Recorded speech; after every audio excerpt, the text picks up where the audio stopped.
Nos textos mais antigos da Bíblia, Satã não era o inimigo de Deus que conhecemos hoje. Ele não era o senhor do mal, nem o comandante do inferno. Mas, ao longo dos séculos, sua imagem mudou profundamente. Como um simples acusador celestial, se tornou o maior adversário de Deus e símbolo do mal absoluto. Hoje, você vai descobrir a incrível jornada histórica e cultural que transformou Satã no grande inimigo divino. Nos textos mais antigos da Bíblia hebraica, a palavra Satã não se referia a um ser maligno e todo-poderoso. Em hebraico, Satã significa simplesmente adversário ou acusador. Essa palavra podia ser usada até para pessoas comuns quando elas se colocavam contra alguém em determinada situação. Nos primeiros escritos, Satã aparece como parte da corte celestial, agindo como um mensageiro ou fiscal da conduta humana. Um dos exemplos mais conhecidos é o livro de Jó. Nele, Satã não é um rebelde contra Deus, mas um ser que, com a permissão divina, questiona a fidelidade de Jó e põe à prova sua fé. Essa visão mostra que, naquele período, Satã era visto mais como um funcionário, a serviço de Deus, do que como um inimigo. Ele tinha um papel semelhante ao de um acusador num tribunal, apontando falhas e testando a lealdade dos seres humanos. Nos primeiros séculos da tradição judaica, portanto, Satã não era a personificação do mal. Ele fazia parte da ordem divina e cumpria uma função específica dentro do plano de Deus. Nos textos antigos, Satã ainda era visto como parte do conselho celestial, uma espécie de assessor de Deus que tinha a função de questionar e testar os seres humanos. Ele não agia por conta própria, mas sempre com a permissão divina. No livro de Jó, por exemplo, Satã aparece questionando a fidelidade de Jó, dizendo que ele só era obediente porque tinha uma vida próspera. Com o consentimento de Deus, Satã provoca uma série de provações para testar a fé de Jó. Essa narrativa mostra claramente que, naquela época, Satã não era inimigo de Deus, mas um agente a serviço de sua vontade. Além de Jó, outras passagens usam o termo Satã de forma semelhante, sempre como um adversário momentâneo, e não como um ser maligno e eterno. Em nenhum desses textos iniciais há referência a Satã como chefe de demônios, senhor do inferno ou opositor absoluto de Deus. Essa visão só começaria a mudar séculos depois, quando novas ideias sobre o bem e o mal surgiram através do contato com outras culturas. A transformação da imagem de Satã começou a acontecer quando o povo de Israel entrou em contato com outras culturas, especialmente durante o exílio na Babilônia, no século VI a.C. Nesse período, os judeus conviveram com ideias religiosas diferentes, como a do zoroastrismo, uma antiga religião persa.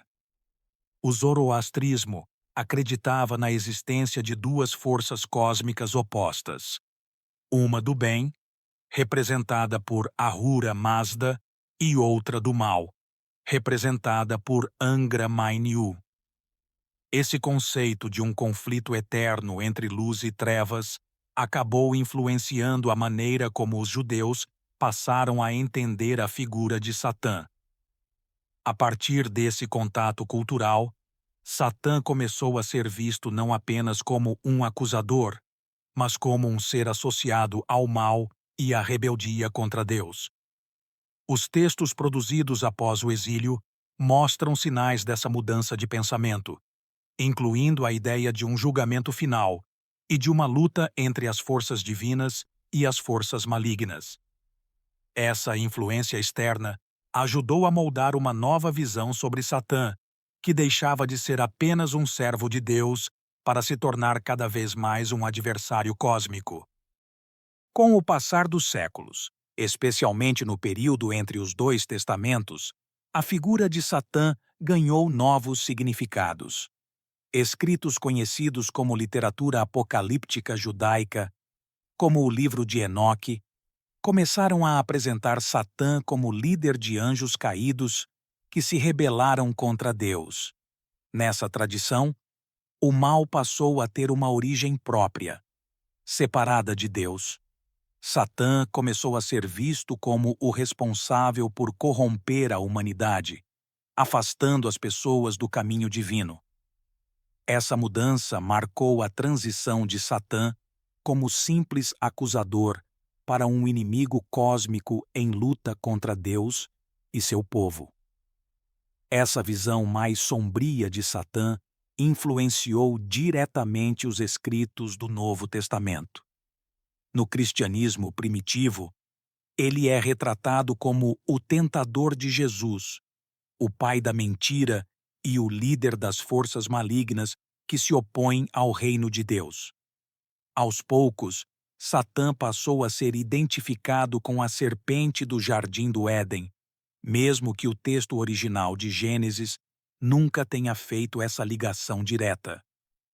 Assim, a figura de Satã evoluiu para o papel de antagonista absoluto, preparando o caminho para que ele fosse visto como o grande inimigo de Deus na tradição cristã.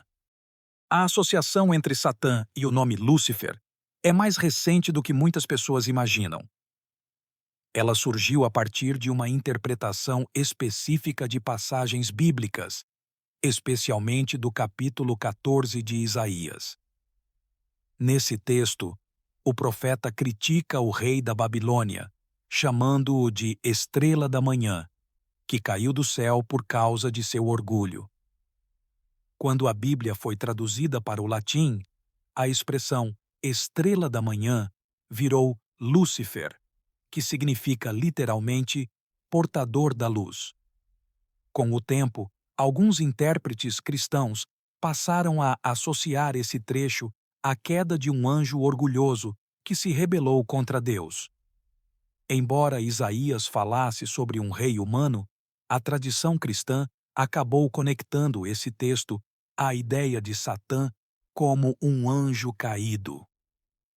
Da mesma forma, o capítulo 28 de Ezequiel, que fala da queda do rei de Tiro, também foi interpretado como uma referência velada a um anjo que teria se rebelado contra Deus.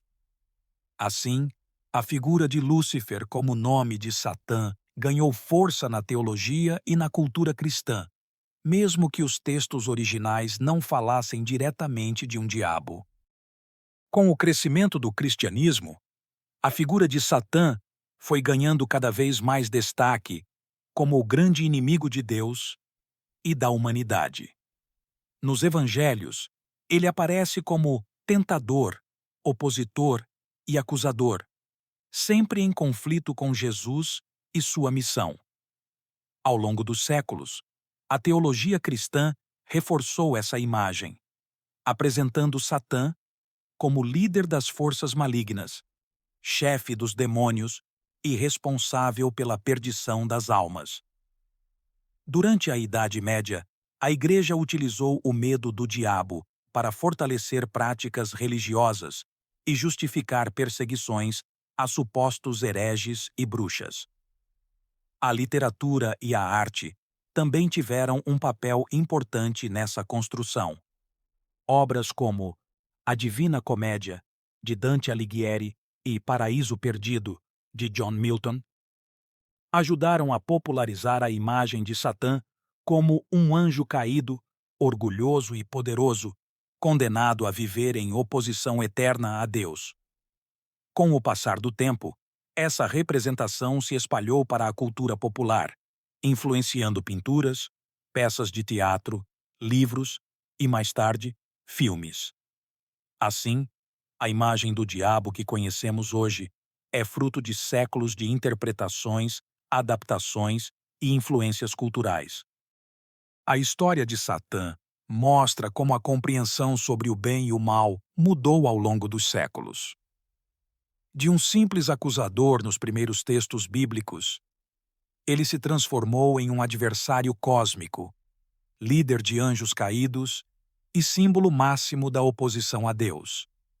Essa mudança foi influenciada por crises históricas, contatos culturais e interpretações teológicas que moldaram a fé judaica e cristã.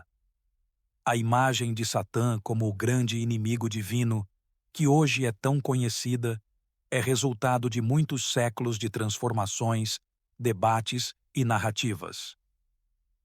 Se você gostou dessa história e quer conhecer mais sobre as origens de crenças, impérios e personagens que marcaram a humanidade, inscreva-se no canal, deixe o seu like e ative o sininho. Aqui, todas as semanas, revelamos histórias fascinantes que foram esquecidas ou escondidas pelo tempo. Até o próximo vídeo do Guardião Épico.